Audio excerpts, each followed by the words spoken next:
오늘 요한복음 90번째 시간입니다. 지난번 88번째 시간에 진리의 성령님의 인도하심이란 제목으로 교제를 했는데 그 부분을 조금 더 해야 될 것 같습니다. 오늘 요한복음 16장 13절 말씀 같이 한번 읽고 교제하겠습니다. 16장 13절 제목은 성령의 인도하심을 따르는 삶이라는 제목으로 교제하겠습니다. 13절입니다. 시작. 그러나 진리의 성령이 오시면 그가 너희를 모든 진리 가운데로 인도하시리니 그가 스스로 말하지 않고 오직 들은 것을 말하며 장래 일을 너희에게 알리시리라. 우리가 너무 자주 듣고 하는 가장 신앙의 기본적인 말씀이 이제 성령의 인도하심을 받는다는 말씀을 이제 구원받고 나서 계속 듣고 또 이 신앙의 기초가 되는데, 이것이 어떻게 보면은 기초이면서도 신앙의 성숙되는 과정에서 참으로 중요한, 또 반드시 우리가 성령의 인도를 받아야 되고 성령의 인도하심을 따르는 삶이 가장 복된 삶이고 또 후회 없는 삶이고 또 하나님께서 계산하실 때 부끄럽지 않는 삶이 된다는 것입니다. 그래서 어떻게 성령의 인도하심을 받는가를 한번 생각해 보겠습니다. 우선은 성령님을 말씀할 때 지난 시간에도 말씀드린 것처럼 진리의 성령님이다라고 했습니다. 이 13절에서 진리의 성령님이라고 그랬고 또 14장 요한복음 14장 6절에서는 내가 곧 길이요 진리요 생명이다라고 했습니다. 그리고 요한복음 17장 17절이죠. 아버지 말씀은 진리입니다. 그래서 삼위일체 하나님께서 진리라고 말씀하시기 때문에 하나님 외에는 진리가 아니라고 보면 되고, 그리고 이 세상은 거짓 가운데 있다. 이 세상에는 사실 믿을 수 있는 게 없다. 그리고 요한일서 4장 5장 말씀에도 온 세상은 악한 자 안에 처했고, 그리고 이 세상의 신이 공중의 권세 잡은 자가 지금 불순종의 아들들 가운데 역사하면서 사람들을 죄와 사망의 종로로 하는 대로 이끌어가고 있습니다. 그런 세상 가운데 우리가 살고 있기 때문에 우리는 이 세상의 풍조를 따르지 말고 오직 마음을 새롭게 함으로 변화를 받아라고 말씀한 것입니다. 그래서 이 세상의 주관자인 사단이 요한복음 8장 44절처럼 거짓의 압이다. 처음부터 거짓말한 자고 살인자다라고 했고, 이 세상의 신이 지금 이 세상을 하나님을 대적해서 또 심지어 그리스도인들로 하여금 세상을 사랑하도록, 세상의 풍조를 따르도록, 세상에 있는 것에 종속되도록 우리를 유혹하고 있다는 거예요. 그리고 세 번째는 우리 안에 선한 것이 없다. 내 안에 죄의 법이 나를 사로잡아 오는도다는 고백을 하게 되는 것이 우리 그리스도인의 삶입니다. 그래서 우리에게는 이런 삼중적인 원수가 있기 때문에, 거짓으로 우리를 이끌어가기 때문에 우리는 삼중적인 진리의 삼일체 하나님을 따라야 되는 것입니다. 우리가 이 세 가지 원수를 어떻게 이겨내느냐, 이게 사실 신앙의 가장 중요한 핵심입니다. 이 세상에는 사실 우리가 육체를 가지고 이 세상에 아직까지 주님이 다스리지 않는 세상, 그리고 아직까지 구속받지 못한 신령한 몸을 입지 못한 몸, 이러한 몸을 입고, 그리고 사단이 아직까지 무저갱이 안에 들어가지 않았기 때문에 이런 가운데 우리는 세상에 속아서도 안 되고 유혹과 시험 속에 넘어가서도 안 됩니다. 세상에는 사실 믿을 만한 게 없는데 우리가 육체를 갖고 살면서 우리가 많이 속고 또 거짓인데도 그것이 진리인 양 믿고 또 우리 구원이 하나님 편에서 신분적으로는 완전하지만 우리는 아직까지 부분적으로 알고 부분적으로 예언하고 또 우리는 여전히 미성숙한 가운데 있기 때문에 세상에 있는 여러 가지 것들로 인해서 우리의 믿음이 흔들리게 되고 중심을 못 잡고 또 쉽게 넘어갈 수도 있는 그런 가운데 있습니다. 이런 가운데 성령의 인도를 받는 것은 첫 번째는 요한복음 3장 6절인데 이전의 개역 한글역에는 그렇게 나옵니다. 육으로 난 것은 육이요 성령으로 난 것은 영이니. 육으로는 육으로밖에 나지 않습니다.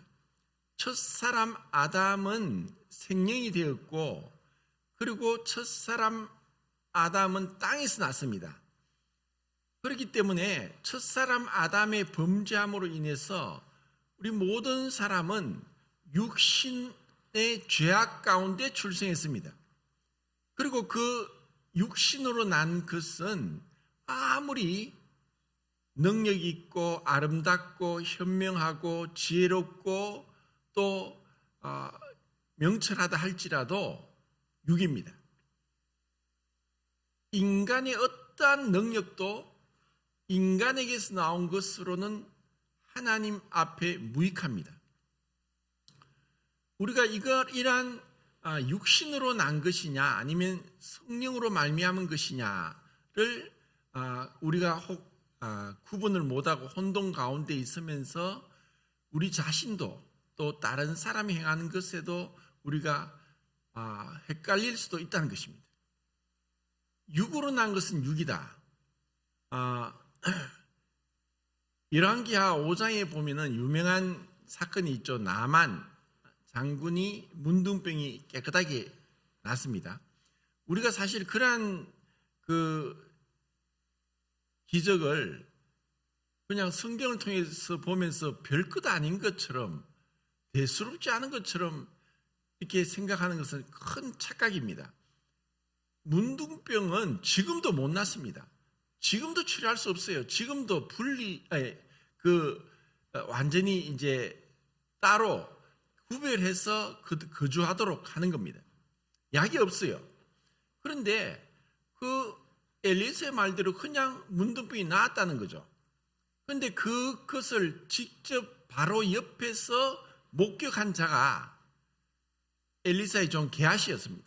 그래서 열왕기하 5장 25절 26절에 보면은 그 문둥병을 낫고 나니까 나만 장군이 너무나 기뻐가지고 자기가 가져온 그 금은 보화를 엘리사에게 주려고 했지만 엘리사는 거절했습니다. 그런데 이 얼마나 기뻤으면 이러한 그 기쁨을 이 문둥병이 치료되었다는 그 기쁨으로 인해서 엘리사가 안 받으니까 그의 종 게하시아에게 준 거예요. 게하시아가 그것을 받았어요. 그래서 열왕기하 5장 25절 26절에 보면은 게하시아가 그것을 받고 엘리사에게 가니까 엘리사가 뭐라고 하냐면은 그것도 한글 개역에 그렇게 나옵니다. 나의 심령을 느끼지 못하였느냐? 나의 심령을 느끼지 못하였느냐?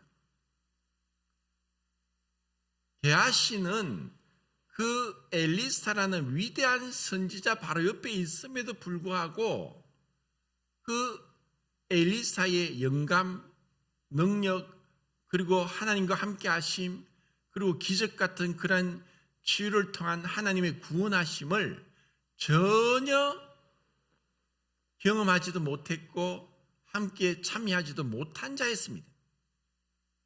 그럼 게하시는 모른다고 했죠. 그래서 그 엘리사는 나만의 문둥병이 너에게 들어간다 해서 결국 게하시가 문둥병이 걸리는 거예요.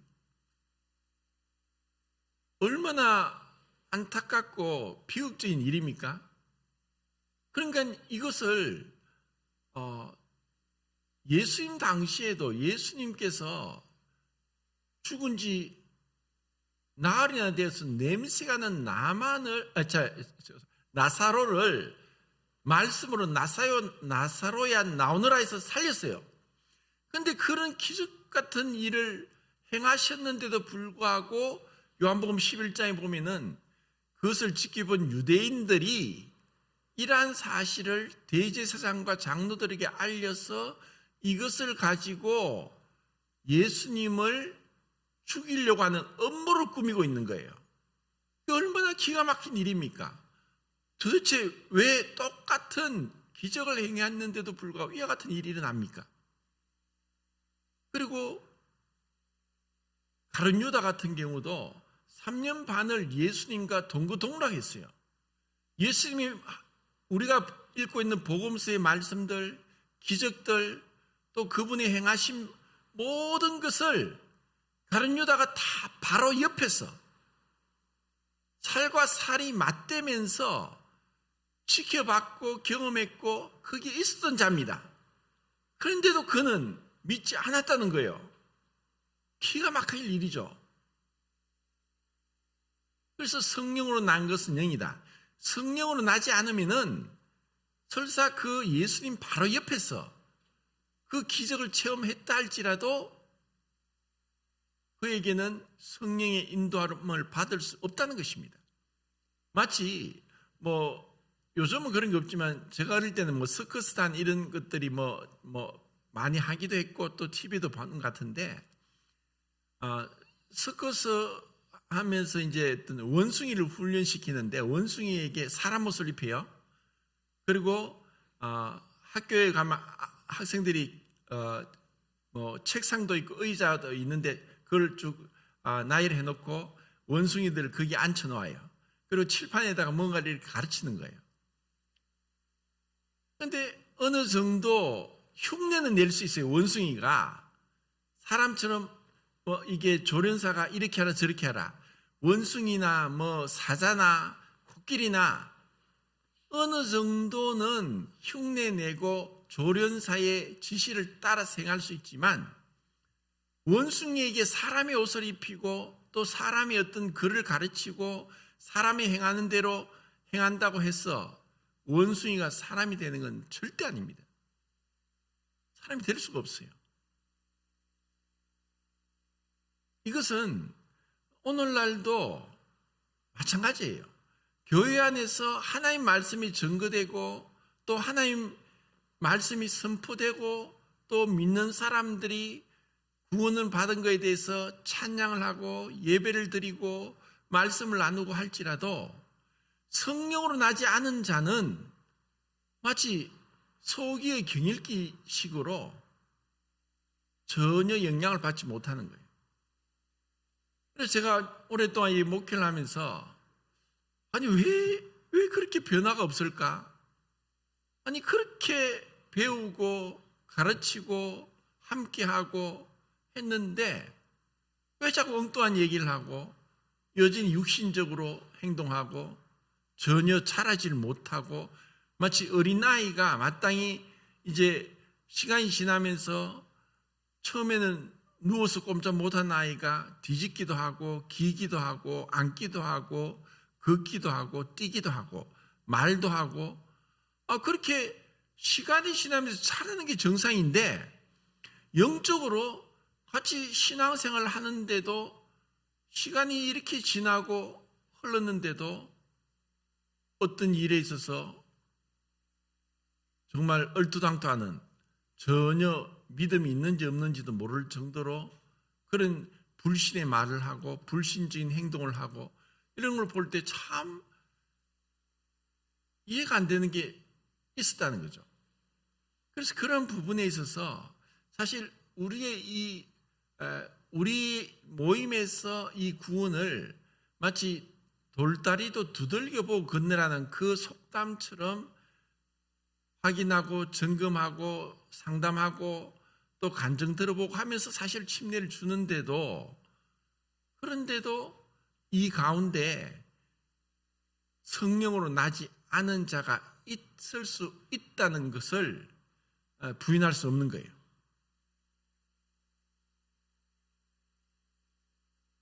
때로는 그들이 제가 경험하기로는 구원간증할 때 너무나 구원간증이 분명해서 야 진짜 확실하다 똑부러진다 라고 했던 자들이 지나고 나서 교회를 떠나고 그런 거예요.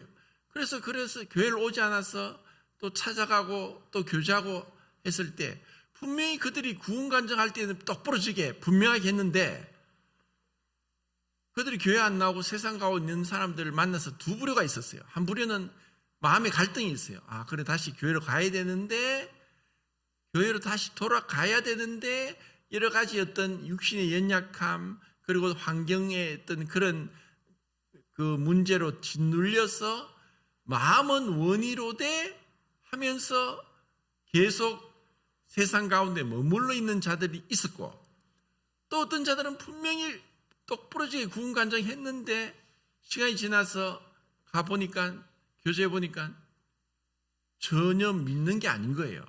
그래서 그때 구원간증은 완전히 거짓이었구나. 자기도 그때는 거짓인 줄 아니고 믿는다고 생각했겠지만 시간이 지나 보니까 사람이 세운 것은 언젠가 무너지는 거예요. 하나님이 시작하지 않으면 끝까지 갈 수 없어요. 그래서 성령의 인도하심을 받는 그 따르는 삶은 첫 번째는 성령으로 거듭나야 돼요. 성령으로 거듭나지 않은 자는 절대로 성령의 인도함을 받을 수 없다는 것입니다. 이것이 첫 번째입니다. 그리고 두 번째는 이제 그 말씀을 한번 찾아보겠습니다. 고린도전서 6장 19절입니다.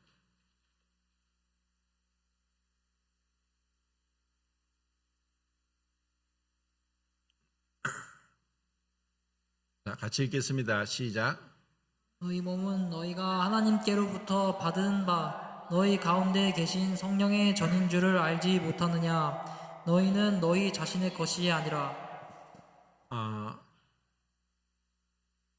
과거에는 성막도 있었고 성전도 있었고 그리고 그 성막과 성전의 가장 중요한 부분은 지성소였고 지성소에 하나님의 법궤, 율법의 그 십계명의 두 돌판이 있었습니다. 그곳에서 하나님이 대제사장과 1년에 한 번 만났습니다. 하나님이 인간과 만나는 지성소, 가장 거룩한 장소, 그 지성소에 하나님의 법궤가 있었고 그것을 성전이라 했습니다. 그래서 성막과 성전이 아무리 말씀대로 지어졌다 할지라도 그 하나님의 법궤, 십계명 두 돌판이 없으면은 성전이 될 수 없는 거예요. 그런데 그때는 이 성전과 성막이 밖에 있었지만 이제 새 언약 가운데 성전은 우리가 된 거예요. 하나님의 그 법을, 하나님의 말씀을, 그 하나님의 십계명을 두 돌판에 새겨진 그 계명을 우리 마음에 새겼다는 거예요. 그것이 바로 성령이고 성령이 곧 그 십계명의 말씀을 선포하신 분이고 그 말씀이기 때문에 우리가 성령의 전이 된 거예요.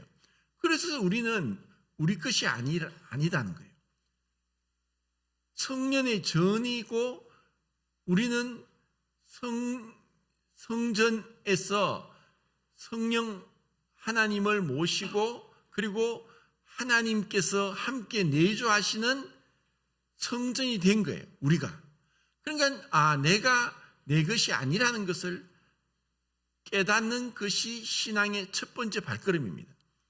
그런데 구원을 받았어도 여전히 자기가 주인인 것처럼 자기 뜻대로 자기의 계획대로 또 자신의 생각대로 행한 사람이 너무 많아요. 그러한 자들이 어떻게 성령의 인도하심을 받을 수 있겠습니까? 마치 주객이 전도됐다는 말을 하죠. 객인데 주인 노릇하는 거예요. 우리가 성령의 그분이 우리 안에 오셔서 우리 주인이 되시고 우리를 인도하셔야 되는데 우리가 그러한 성령을 하나님으로 모시지 못하게 될 때 우리는 인도를 받을 수 없게 되는 거예요. 그리고 이것이 내 몸이 내 것이 아니라는 것.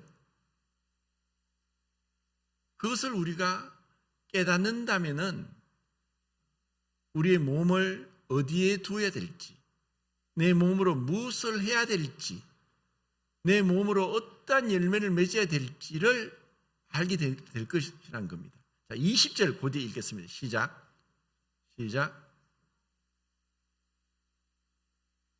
즉 너희 몸으로 하나님께 영광을 돌리라. 이제 하나님이 원하시는 것은 몸으로 하나님께 영광을 돌리라. 이 몸은 주님의 것이고 또 우리가 주님을 섬기는 것은 내 마음으로만, 내 생각으로만, 내 믿음으로만 되는 것이 아니라 순종으로 되는 거예요. 내 몸으로 섬기는 거예요. 그런데 내 몸이 전혀 그 하나님을 섬기는 데 드려지지 않는다면은, 내 몸을 의의 병기로 하나님께 드리지 않는다면은 하나님께 영광이 되지 못하는 거예요. 주님이 그 몸을 입으셔서 그 몸을 예비하시고 그 몸을 입으셔서 그 몸으로 우리 죄를 담당하셨다면은 이제 우리는 구속받은 우리가 이제 몸으로 하나님께 영광을 돌리는 거예요. 왜냐하면 우리 것이 아니니까. 주님의 소유가 되었고 주님의 피값으로 산 자가 되었기 때문에 우리 몸으로 하나님의 인도를 받아야 되는 거예요. 그래서 성령의 인도를 받는 것은 우리의 삶 전체가 인도를 받는 거예요. 우리의 생각에서부터, 우리의 마음에서부터, 우리의 몸으로부터 다 그분의 인도를 받아야 된다는 것입니다. 자, 그리고 세 번째는 로마서입니다. 로마서 8장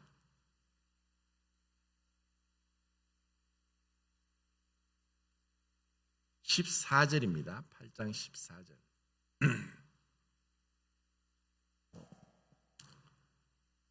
8장 14절 시작. 무릇 하나님의 영으로 인도함을 받는 사람은 곧 하나님의 아들이라. 우리는 예수 그리스도를 영접하고 그 이름을 믿을 때 하나님의 자녀가 되는 권세를 주셨고, 이는 혈통으로나 육정으로나 사람의 뜻으로 나지 않고 오직 하나님께로 난 자라고 했습니다. 그래서 하나님께로 난 자들은 이제 그 하나님의 영으로 인도를 받으며 하나님의 아들로서 하나님 앞에 자라가게 되는 것입니다. 하나님의 영으로 이제 인도를 받는데 그 인도를 받기 위해서 우리는 14절 말씀을 볼 때 어떻게 인도를 받느냐. 제가 처음 말씀드렸을 때 그 성령의 인도하심을 따르는 삶은 세 가지 원수를 이겨내는 것이고 그 중에 하나가 육신이라고 그랬습니다. 그래서 그것이 이제 13절에 나옵니다. 13절 읽겠습니다. 13절 시작. 살면 반드시 죽을 것이로되 영으로서 몸의 행실을 죽이면 살리니. 예, 이것을 우리가 간과한다면은 정말 중요한 하나님의 자녀로서 자라가는 성령의 인도하심을 따르지 못하게 되는 것입니다. 그 육신대로 살면 반드시 죽을 것이로되 하는 이 말씀은 성경에서 죽음이란 것은 소멸이 아니라 분리라고 이야기했죠. 그래서 우리가 하나님의 성령의 전이 되었고 성령이 내주하시고 영원토록 진리의 성령님이 우리가 함께 하신다. 그리고 우리가 성령으로 거듭나서 하나님의 자녀가 되었지만 육신대로 살 수 있다는 거예요. 왜냐하면 갈라디아서 5장 17절에 육체의 소욕은 성령을 거스리고 성령의 소욕은 육체를 거스리기 때문에 둘이 서로 대적하여 너희가 원하는 것을 하지 못하게 한다. 우리가 분명히 하나님의 자녀임에도 불구하고 육신대로 살 수 있다는 거예요. 그것은 믿음으로 행하지 않고 그냥 내 육신의 편한 대로 옛사람의 습관대로 행하다 보면은 반드시 죽을 것이로되 하나님 앞에 전혀 계산되지 않는다는 거예요. 계산되지 않고 무익한 그리고 어떠한 열매도 없는 그러한 삶으로 살아갈 수 있다는 거예요. 그러한 예가 롯이죠. 롯은 구원받았지만은 그가 소돔과 고모라의 성에 살면서 구원을 받았지만 다 불타버렸어요. 부끄럼밖에 없는 거예요. 그처럼 육신대로 살면 반드시 죽는다. 우리가 육체로 심는 자는 육체로부터 썩어질 것을 거두고, 갈라디아서에서 육체로 심는 자는 육체로부터 썩어질 것을 거둔다.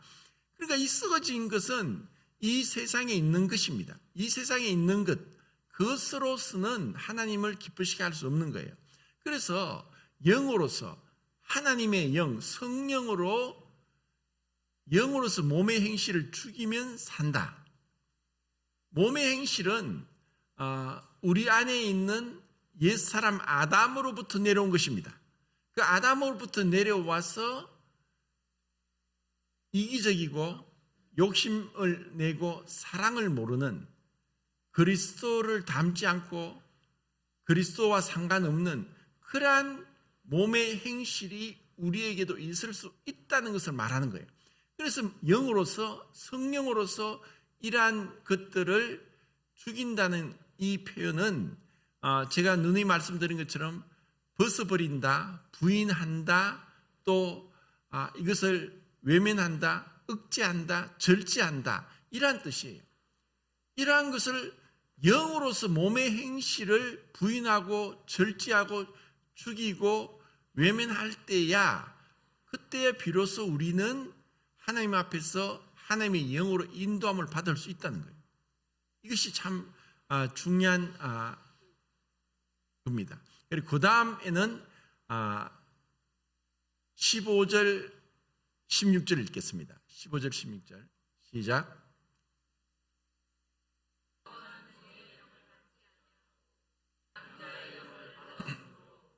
아빠 아버지라고 부르시느니라. 성령이 친히 우리의 영과 더불어 우리가 하나님의 자녀인 것을 증거하시나니.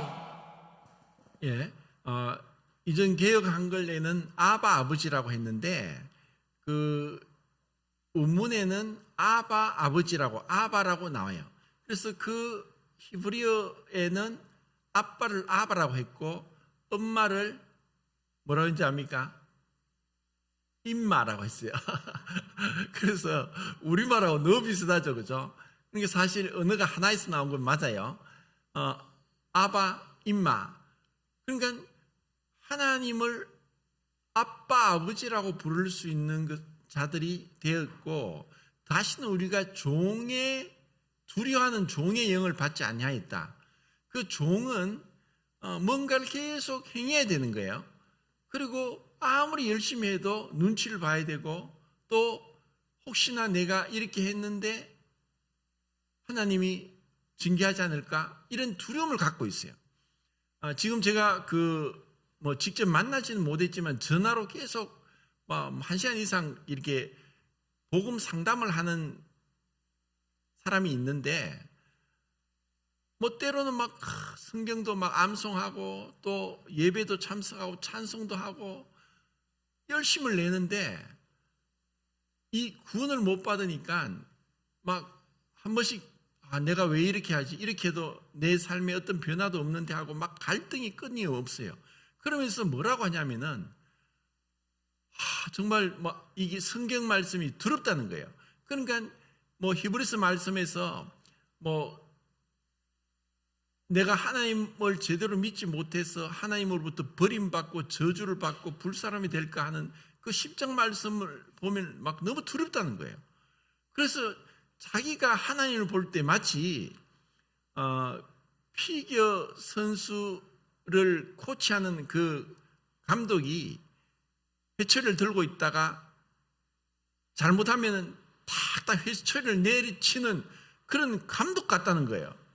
마치 운동선수를 이게 코치하는 그 감독이 선수에게 훈련을 시키면서 잘못할 때마다 때리는, 하나님이 그런 하나님으로 자기는 느껴진다는 거예요.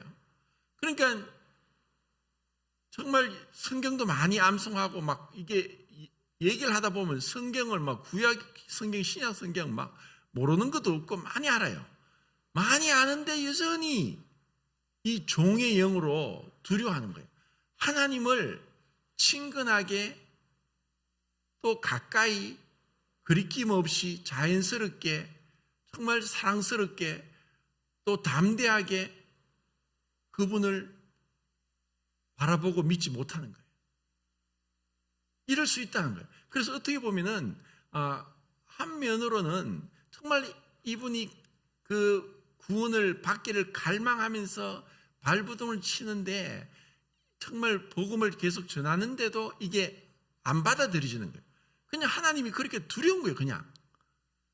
그래서 이제 이번 주에는 이렇게 만나서 교제하기로 했는데 참 그 주님께서 은혜를 주셔서 정말 그 두려워하는 종의 영으로서 하나님을 두려워하지 않고 이제 어린아이가 정말 아무런 거리낌 없이 자기가 잘못해도 또 실수해도 그럴지라도 아빠 엄마라고 부르면서 달려가는 그러한 모습과 같이 우리가 어떻게 보면은 하나님 앞에서 우리는 루트가 그렇게 얘기했죠.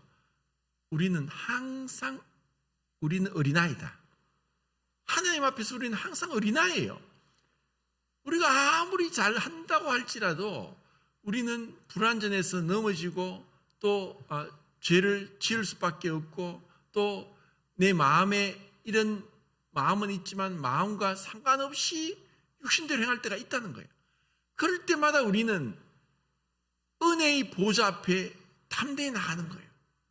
그 은혜의 보좌, 은혜란 많은 정의가 있지만 넘어진 자를 다시 일으키고 오늘 부른 찬송처럼 그리고 다시 새롭게 시작할 수 있는 기회를 주는 게 은혜라는 거예요. 그런 하나님을 우리가 알 때 우리는 담대함이 생기는 거예요. 비록 내가 금어나 계달의 장막같이 금을지라도 내가 솔로몬의 휘황같이 아름답다라고 고백할 수 있는 거예요. 시간이 다 된 것 같네요. 그리고 26절에 성령이 말할 수 없는 탄식으로 우리를 기도한다. 성령이 우리 안에서 우리를 위해 간구하시는 거예요. 그 말할 수 없는 탄식으로 성령이 우리를 위해 기도하시는 그 기도, 그것은 그분의 사랑인 거예요. 자, 그리고 이제 일곱 번째가 에베소서 4장 30절 말씀이에요. 너희가 성령을 근심하게 하지 말라. 구속의 날까지 인지심을 받았다. 그 30절 말씀에 근심은 뭐냐면은 그분이 우리 안에 계셔서 우리와 함께 동행하시는 거예요. 자, 우리가 세상에 살면서도 지금 요 근래 우리 교회에서 이제 신혼부부가 많이 이제 신혼부부가 뭐라고 할까 탄생했다 합니까? 신혼부부가 이제 많이 이제 결혼을 했죠. 그런데 평생 혼자 살다가 같이 사니까 처음에는 몰랐는데 같이 사니까 부딪히는 거예요. 왜? 생활 습관이나 이런 것들이 옳고 그름이 아니라 다르기 때문에 그래서 같이 사는 게 쉬운 게 아니에요. 그러니까 사랑은 오래 참고 나와 다른데 나는 이래야 되는데 저렇게 하니까 이것으로 인해서 오래 참고 오래 참는 걸 배우는 거예요. 그래서 사랑을 배우는 거거든요. 혼자서는 몰라요. 그것처럼 성령이 우리 안에 오셨는데 우리가 성령을 무시하고 귀 기울이지 않고 세밀하게 그 음성을 듣지 않고 또 그분의 인도를 받기를 위해서 겸손하게 나가지 않는다면은 성령 인도를 받을 수 없는 거예요. 성령, 왜냐? 그분은 비둘기같이 너무나 온유하셔서 우리를 강하게 이끌지 않아요. 정말 부드럽게 인내하면서 기다려주면서 우리를 자라게 하시는 거예요. 혹 우리가 다칠까? 우리를 위해 말할 수 없는 탄식으로 기도하시는 거예요. 그래서 그 성령을 근심하게 하지 말라라고 할 때 그 29절 말씀을 봐야 되는 거예요. 자, 29절을 보고 마치겠습니다. 에베소서 4장 29절.